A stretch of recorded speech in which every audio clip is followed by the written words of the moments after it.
Hello and welcome. In this video, I'm going to be showing you how you can buy Telegram Premium.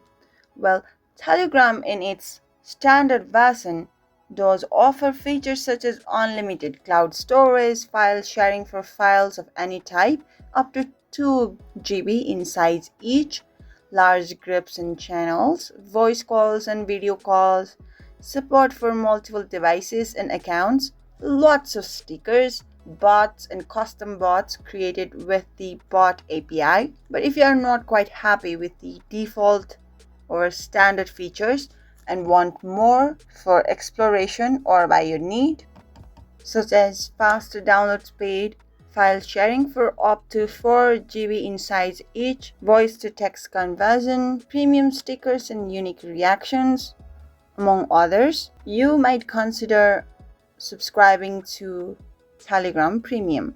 And here's how you can do it.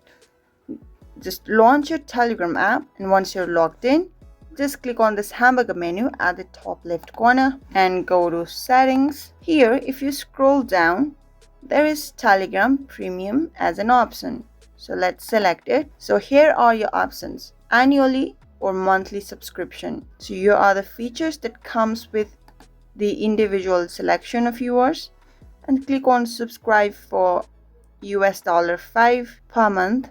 Click on it. Now add credit card or debit card, and once you follow the prompts, you will be subscribed to Telegram Premium. Now you know how to subscribe to Telegram Premium. If you found this video helpful, do give this video a big thumbs up, and if you still have any questions or comments regarding subscribing to Telegram Premium, do leave them in the comment section. We'll get back to you right away. Until next time, bye bye.